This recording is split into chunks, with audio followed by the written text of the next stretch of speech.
Hello friends. Welcome to Zube Stories, where every story hides a little secret just waiting for you. Are you ready for a ride? Settle in, watch gracefully, and let the magic unfold. Don't forget to subscribe and share, because some stories are too good to keep to yourself.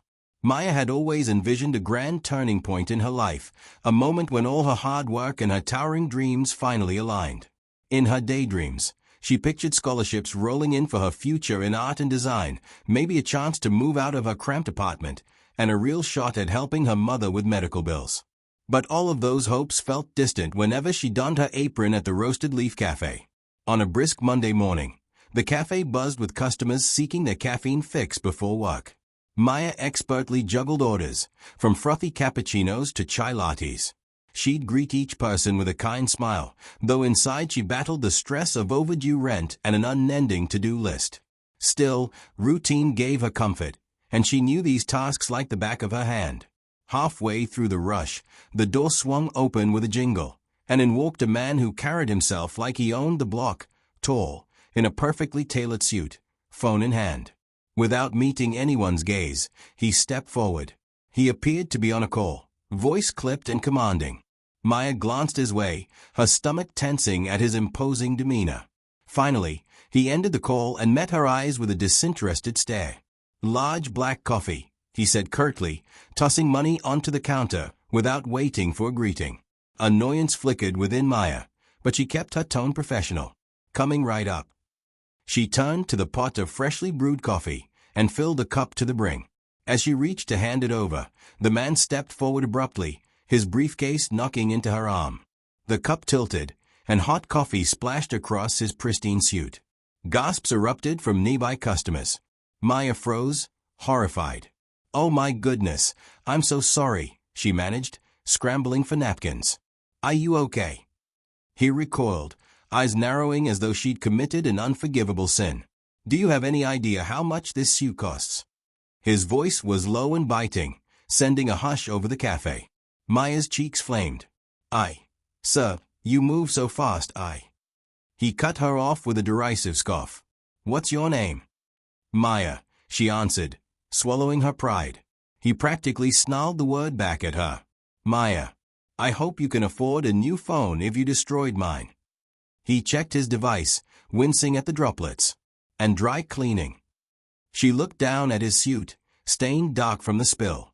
Around them, customers pretended not to watch, but the tension was palpable. "I'll pay for the cleaning," she offered in a trembling voice, though she knew it would be more than she could afford.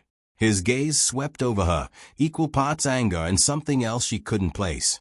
"We'll see," he snapped, then gathered his things and stalked out, leaving her standing there, stunned. The manager murmured reassurance, but Maya could barely focus. Her mind whirled with embarrassment and fear over potential consequences. Little did she know this humiliating moment was about to shape her future in ways she never imagined, linking her destiny to the very man whose suit she'd ruined, and whose life she'd ultimately changed forever. The following morning, Maya tried to bury her mortification and slip back into routine. Yet she couldn't stop replaying the scene.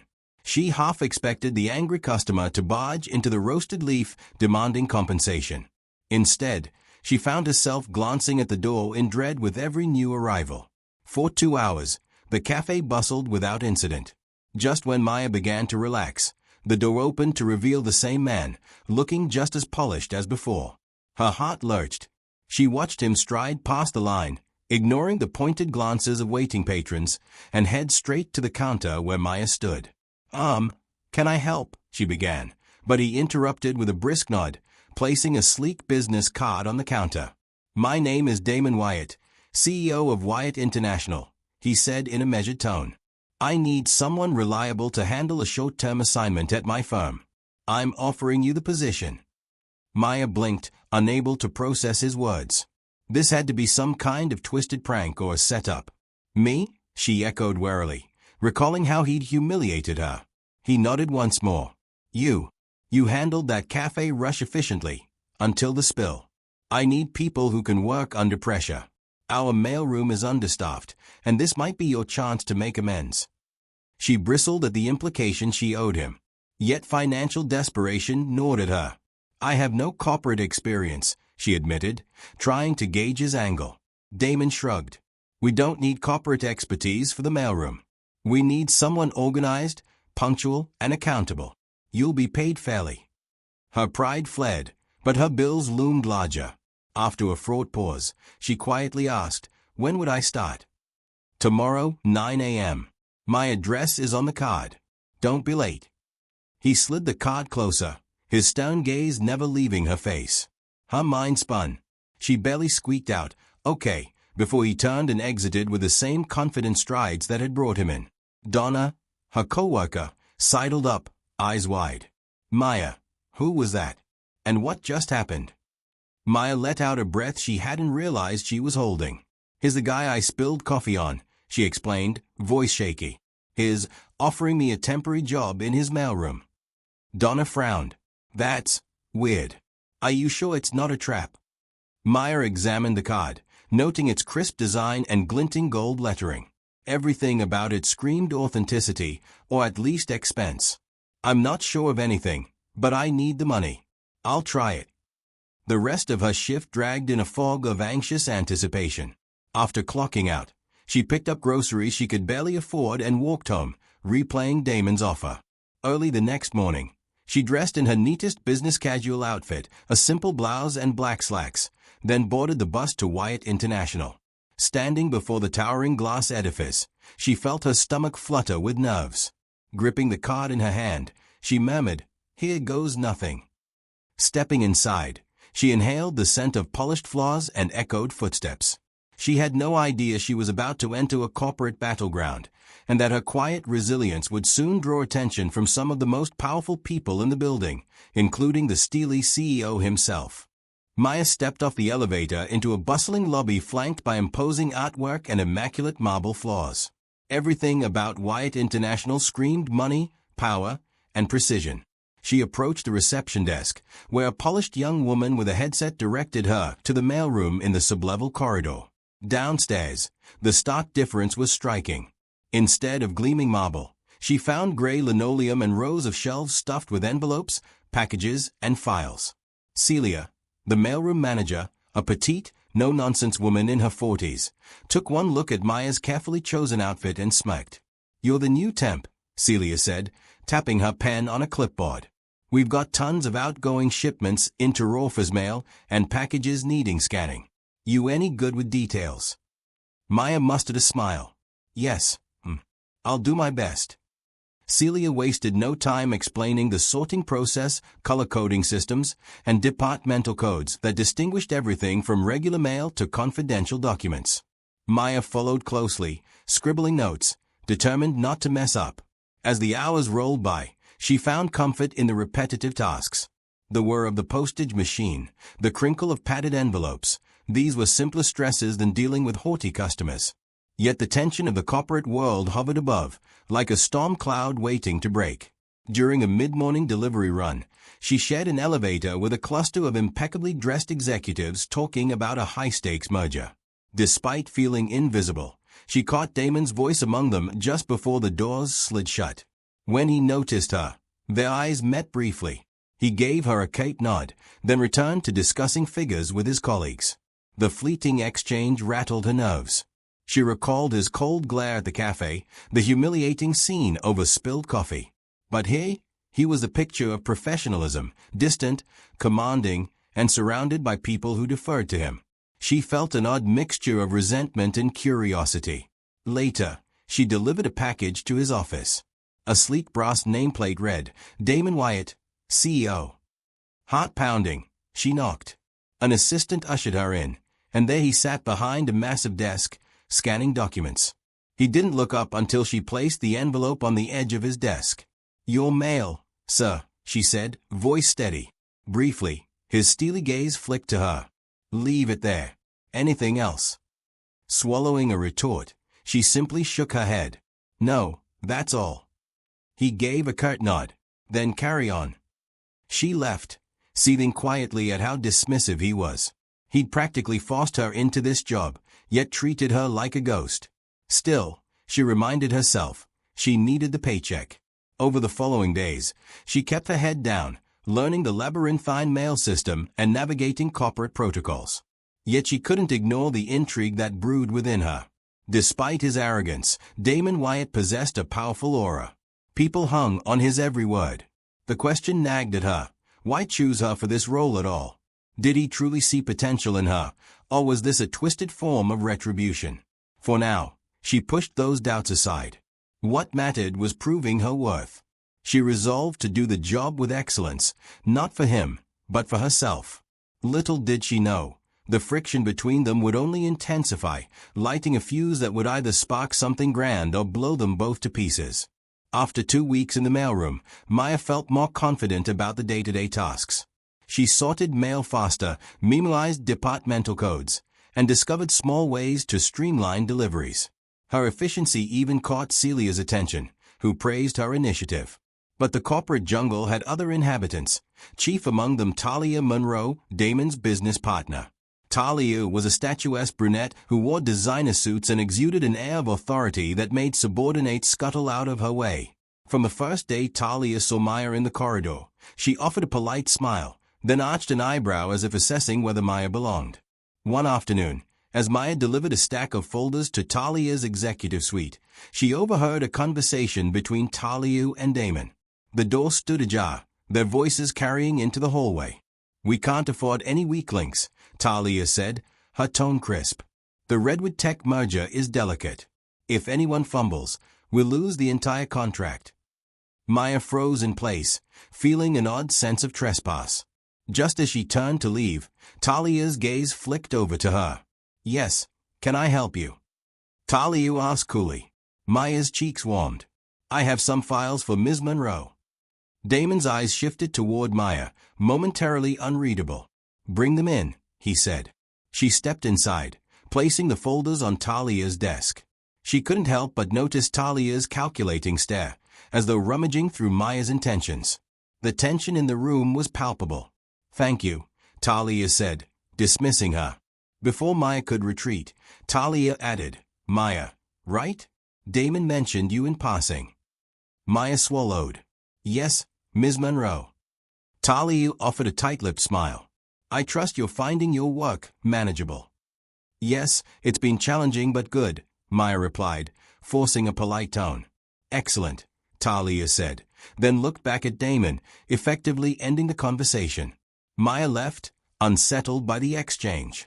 Something in Talia's expression hinted at territorial concern, as if Damon's mere mention of Maya triggered suspicion. Over the next week, Talia's attitude grew more pointed. She'd make passing remarks about newcomers needing to know their place and caution Maya to focus on her role. Despite the undercurrents, Maya pressed forward. Damon began assigning her minor administrative tasks, entering data, organizing files, beyond her mail duties. He rarely offered praise, but his requests increased, hinting at a certain trust in her diligence. Yet any sign of progress seemed to spark Talia's disapproval. During a late evening at the office, Maya was finishing a spreadsheet Damon needed by morning. She had just closed the final file, when he appeared behind her. She jumped. "Oh, Mr. Wyatt, I was about to drop these off." He glanced at the screen, nodding. "Efficient work. Thank you." Her heart fluttered at the compliment. "You're welcome." A charged silence followed, broken by Damon's unexpected remark. "Talia's protective of this firm," he said quietly. "She's tough on anyone new, especially if she thinks they might disrupt the status quo." Maya's brow furrowed. "I'm just here to do my job." Damon's gaze lingered. "Perhaps you are," he said, almost to himself. Then he straightened, reverting to his composed demeanor. "Send me those files tonight," he ordered, before walking away. As she stood there, laptop in hand, Maya felt the tension shift, like a tide uncertain whether to advance or recede. Talia's jealous watchfulness, Damon's cautious trust, and Maya's own growing ambition formed a triangle of conflicting energies. She could sense something big was looming on the horizon, an invisible test of wills waiting to unfold. Maya had been so focused on impressing Damon and keeping Talia's suspicions at bay that she barely noticed a major investor presentation looming. She was called into Damon's office one afternoon, where he gave her the chance to help compile data for an upcoming pitch. Thrilled by this vote of confidence, She spent nights perfecting the slides, ensuring every chart and number was accurate. On the morning of the presentation, Talia approached Maya in the hallway with a polished smile. "I hear you've done excellent work on the slides. I'd like to finalize them myself before the meeting. Do you have the files handy?" Maya hesitated. Part of her wanted to hand them directly to Damon, but Talia was his partner after all. Trying not to overthink, she transferred the files onto Talia's flash drive. "They are all there, triple-checked," she promised. Minutes before the presentation, Maya entered the packed conference room, heart pounding. Damon and Talia stood at the front, ready to present to a group of stern-faced investors. With a single nod from Damon, the first slides flashed on the screen. Maya felt a pang of pride, until the third slide appeared. A glaring set of incorrect data replaced her carefully curated figures, twisting the narrative into a contradictory mess. A murmur spread through the audience. Damon's jaw tightened. Talia shot Maya a pointed glare. "It appears there was an error in the data compilation," Talia announced smoothly, prepared by Maya. Heat flared in Maya's cheeks. "No, that's not." But Damon's voice cut through the tension. "Maya, how could this happen?" he demanded, clearly furious. The investors whispered among themselves, flipping through their physical copies that clashed with what was on the screen. The confusion threatened to derail the entire pitch. Afterward, Damon confronted Maya in the hallway, voice low and cold. "We needed precision. Instead, you humiliated us in front of major stakeholders." Her protest caught in her throat. "I swear, I double-checked. Maybe Talia." He raised a hand to silence her. "Enough. I don't have time for excuses." Frustration and betrayal flared in his eyes. "Go home. You're suspended until further notice." The words struck her like a physical blow. She toiled to earn his trust, only to lose it in seconds. To make matters worse, Talia swept past, feigning a sympathetic sigh before disappearing down the corridor. Humiliated and stunned, Maya grabbed her things and left the building. She reached her apartment, numb with disbelief. Did Talia sabotage her work? The suspicion gnawed at her, but she had no proof. She replayed Damon's livid face over and over, recalling how quickly he dismissed her attempts to explain. She sank onto her bed, tears finally breaking free. For the first time since joining Wyatt International, she felt her determination falter. All the progress she'd made, every late night, every effort to earn Damon's respect, obliterated in a single presentation. Yet beneath the despair, a small ember of fury glowed. She had been wronged, and she wasn't about to let Talia or Damon strip away her dignity without a fight. For 2 days, Maya remained in a fog of despair, barely leaving her apartment. Bills piled up on the coffee table, but the ache in her chest was worse. She replayed every detail of that failed presentation, searching for the moment her data could have been altered. The only person with the files before the meeting was Talia. That suspicion weighed heavily. Jasmine, her roommate, found her slumped on the couch one evening, laptop open to spreadsheets and metadata logs. "You look terrible," Jasmine said gently. "Any breakthroughs?" Maya frowned. "I'm trying to see if there's a discrepancy in the timestamps. Some sign Talia tampered with the file." She enlarged a column of data, noticing an odd modification time. "This might be it," she whispered, heart quickening. "The final save happened after I gave Talia the flash drive. That's proof someone changed the document." Relief and anger mingled in her chest. She had concrete evidence Talia had sabotaged her. The challenge was getting Damon to listen when he'd already deemed her guilty. The next morning, Maya summoned her courage and sent a concise email to Damon's assistant, urgent. Evidence of tampering. She attached screenshots of the metadata. Hours passed with no reply. Finally, she received a toast message from an unknown number. "Meet me at the Midtown Café. 6 p.m. Damon." She arrived, scanning the cozy coffee shop until she spotted Damon in a corner booth. He looked uncharacteristically disheveled, tie loosened, posture tense. She slid into the seat opposite him, her laptop in hand. He spoke first. "You said you have evidence." Maya nodded, opening her device to reveal the altered timestamps. "I made these slides. These are the correct versions. But the final file used in the presentation was modified here." She tapped the screen, a half hour after I handed it to Talia. Damon studied the screen in silence. The hardened look in his eyes slowly gave way to recognition. "So she sabotaged your work," he said, sounding both angry and weary. She resisted the urge to say "I told you so," instead lifting her chin. "I'm not asking for anything except the truth to be known. I can't have people thinking I failed." He let out a slow breath. "I should have listened. But Talia insisted it was your error. She's been my business partner for years, and his voice broke off, and for the first time, Maya sensed real regret. Maya closed the laptop. "What will you do?" His jaw tightened. "We'll confront her. The board needs to see this." Then he met her eyes.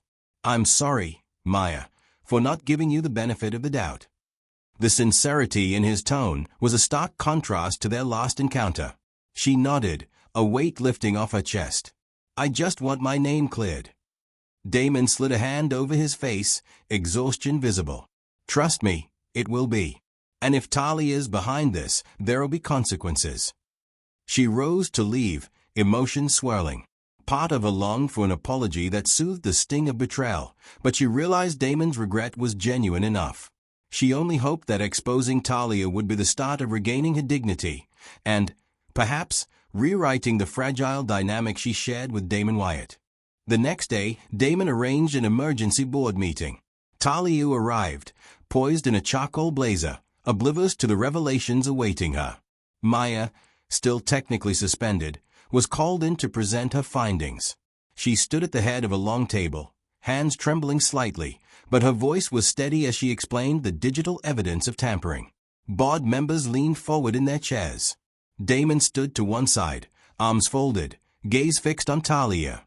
She tried to project calm, but a flush crept across her cheeks. When Maya finished, a hushed pause took over. Then Damon played the final card, displaying the metadata logs on a projector for everyone to see. Talia's name was listed as the last modifier. One board member raised an eyebrow. "Ms. Monroe, care to explain why you altered the company's presentation before such a critical meeting?" Talia's facade cracked. "I only adjusted minor figures for clarity," she insisted. "It was never meant to sabotage anything. It was a simple oversight." Damon's voice was grave. "We lost significant investor confidence because of those minor figures. You framed Maya for a mistake she didn't commit." Her eyes darted around, looking for sympathy. The board remained stoner-faced. Without further deliberation, they voted to terminate Talia's position effective immediately. She shot Maya a glare of pure venom. "Don't think this is over," she hissed under her breath. Security escorted Talia out, while the board members murmured amongst themselves. A short while later, Damon cleared his throat. "I also want to publicly apologize to Maya. We made the wrong call by suspending her." He turned to her. "If you'll accept, your position is reinstated, along with a raise and my personal apology." Maya felt a flood of relief tempered by lingering hurt. She gave a curt nod. "Thank you. But I need time to decide if I want to stay." Understanding flickered in Damon's eyes. "Take all the time you need." When she emerged from the boardroom, the mailroom staff and other employees who had doubted her offered smiles and congratulatory nods.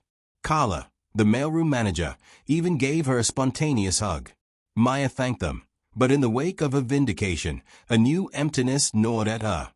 She'd fought to prove her worth, only to realize that trust once broken wasn't easily mended. The next day, Damon sent her a respectful message, reiterating his apology. He acknowledged her talents, urging her to remain at Wyatt International. She read the text a dozen times, feeling torn. The job was good, the salary better, and she finally had a shot at real career growth. Yet the atmosphere felt tainted by betrayal, leaving her uncertain whether she could thrive here again. After hours of deliberation, Maya handed in her formal resignation. The moment Damon saw it, he looked pained but offered no objections. He knew he had broken her trust deeply. Walking away from Wyatt International, Maya felt both liberated and adrift. She had proven her innocence and toppled Talia, yet her faith in Damon, and in that corporate dream, had eroded. Little did she know, this chapter's end was but the start of a bigger transformation, for them both. Within weeks, Maya landed a role at a budding startup, Clearview Creative, drawn by its open culture and emphasis on innovation. Though the pay was modest, the environment felt refreshing. She collaborated with designers, pitched campaign ideas, and finally used her artistic flair in ways she never could in a mailroom. She began smiling more. The shadows of Talia's sabotage and Damon's betrayal started to recede, until one afternoon when she returned from a meeting to find a familiar figure in the lobby. Damon Wyatt stood there, holding a small bouquet of orange lilies, looking uncharacteristically unsure. Maya froze in surprise. "Damon? Why, how did you find me?" A faint smile touched his lips. "I have my connections," he admitted, then quickly added, "I'm not here to pry. I just wanted to apologize in person. The board meeting was public, but you deserved better." Her heart pounded. The memory of his scorn lingered, yet something in his expression spoke of genuine remorse. She glanced at the flowers. "You didn't have to come all this way."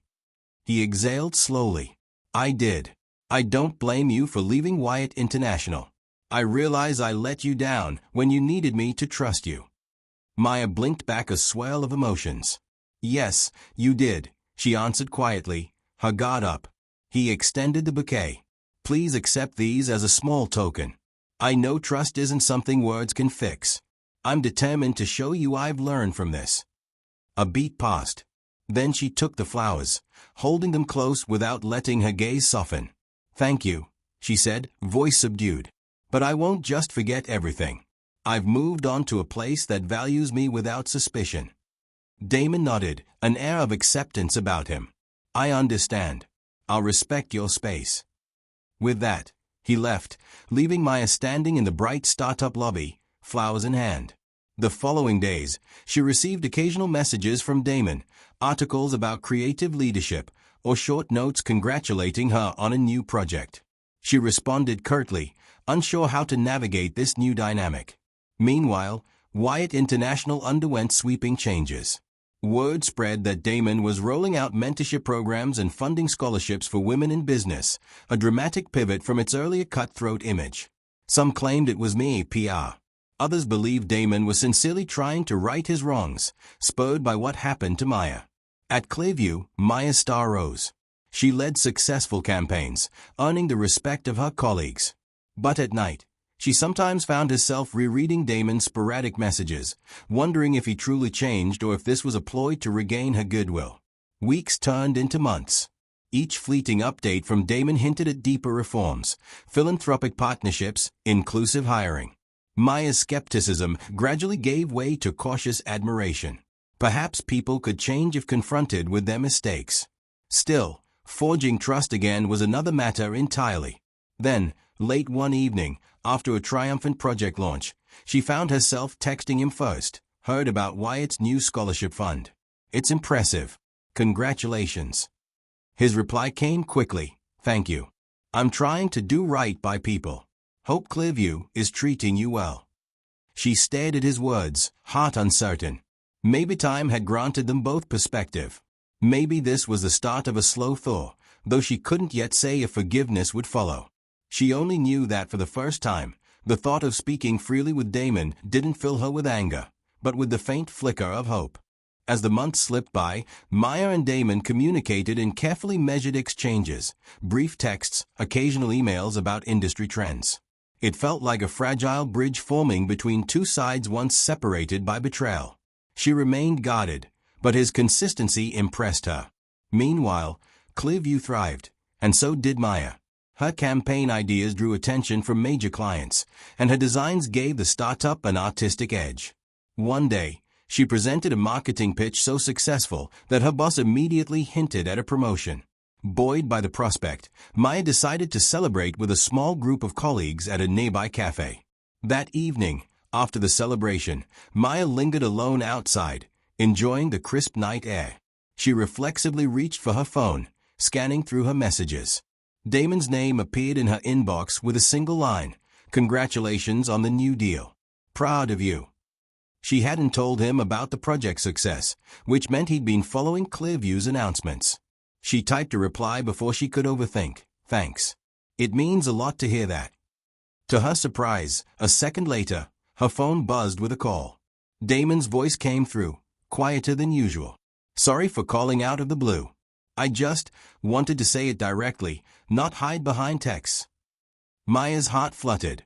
I appreciate it, she managed, mind whirling at how normal this conversation felt, despite everything. They ended up talking for nearly half an hour about work, their changing lives, and how each had grown since their explosive fallout. Damon never once mentioned romance or tried to push anything beyond friendly support. Yet in that gentle conversation, Maya sensed a deeper shift, a foundation for something new. Over the following weeks, phone calls became a habit. They swapped advice, shared progress, and even joked lightly about earlier misunderstandings. One Friday evening, Damon admitted he'd started a mentorship program for underprivileged students, partly inspired by Maya's drive. Her chest tightened with a mix of pride and empathy. In time, Damon asked if he could see her face to face, just as two professionals catching up. She hesitated, memories flashing of the harsh confrontation in that hallway. But curiosity and the subtle hope that he'd truly changed won out. She agreed to meet for coffee, this time at a neutral spot, a small artisan café across town. They chose a corner table, the walls adorned with local art. The conversation flowed from business updates to personal anecdotes. Maya shared how painting on weekends kept her grounded. Damon revealed he'd cut back on the late-night hustle to spend time mentoring interns. Each revelation chipped away at the wall of distrust she had built. When the meeting ended, Damon walked her outside. The sky was dusky, street lights flickering on. He hesitated, then offered a respectful handshake instead of any bold gesture. "Thank you for giving me this chance," he said sincerely. Maya let her gaze linger on him. "You've earned it by showing, not just telling. But trust doesn't rebuild overnight." He nodded. "I understand. I'm willing to be patient." They parted ways, a delicate harmony settling between them, neither enemies nor lovers, yet something closer than mere acquaintances. Each step forward felt both daunting and exhilarating. And though the future was uncertain, Maya felt a glimmer of optimism that the scars might form the basis of a new kind of bond, forged by honesty and mutual respect. 1 year later, the city sparkled under a mild autumn sun. Clearview had grown in leaps and bounds, thanks in part to Maya's creative leadership. Her designs were now sought after by big-name clients, and her team expanded. She was thriving in an environment that prized collaboration and integrity. Meanwhile, Damon's transformation at Wyatt International had become a hot topic in the business world. The once feared, cutthroat firm now boasted inclusive policies, mentorship initiatives, and philanthropic ventures. Industry analysts credited Damon's radical shift to an unprecedented awakening, though Maya suspected the seeds were planted the day he realized he'd failed to trust an honest employee. Their cautious friendship deepened over that year. Conversations extended beyond work. They shared snippets about family backgrounds, personal struggles, and small joys. They attended a couple of networking events together, forging beneficial partnerships for both Wyatt International and Clearview. Gradually, they found themselves supporting each other in the kind of camaraderie neither had expected. On an early autumn afternoon, Damon invited Maya to a small business summit outside the city. She accepted, recognizing it as an opportunity for Clearview, but also a chance to reflect on how far they'd come. They presented on a panel about ethical leadership, a topic they both felt passionately about. Their combined story, once adversarial, now cooperative, captivated the audience, and they received a standing ovation. Afterward, Damon led Maya to a quiet garden courtyard. Autumn leaves scattered around a wooden bench. As they sat, a soft breeze ruffled her hair. She looked at Damon, noticing how relaxed he seemed compared to their first encounter. He reached inside his blazer pocket, pulling out a slim box. Maya's heart fluttered in sudden apprehension. Opening it, Damon revealed a simple yet elegant ring. "I want to build something with you," he said, voice trembling slightly. "Not just a business. A life. You showed me how trust must be owned, how power must be guided by humility. I love you, Maya." She inhaled sharply, tears pricking her eyes. "Damon," she began, overwhelmed by memories, the spilled coffee, the sabotage, the heartbreak. Yet woven through it all was a story of growth, second chances, and mutual respect. He continued, "I'm not perfect, but I've changed. And I'll keep changing, learning, improving. I want to face that journey alongside you. Will you marry me, and also consider co-founding a project that combines our strengths? Something that invests in people's potential, the way you believed in mine. Tears slipped down Maya's cheeks, her heart swelling with a blend of love and pride. She gently took the ring from its box. Yes, she breathed, sliding it onto her finger. Yes, to loving and building. I trust you now, and I believe in the man you've become. Damon pulled her into a soft embrace. As leaves drifted around them, they sealed a bond forged through adversity and redemption. The ring on Maya's finger wasn't just a symbol of romance. It stood for the promise that true love didn't demand completion, but championed each other's growth. Together, they would shape a future fueled by partnership, empathy, and unwavering faith in the power of second chances. I hope you enjoyed the story. If you did, kindly hit the like button and subscribe for more captivating tales. I'd love to hear from you. What stood out to you, or what lesson did you take away from this story? Share your thoughts in the comments section below. Until next time, see you in the next story. With love, Zubay.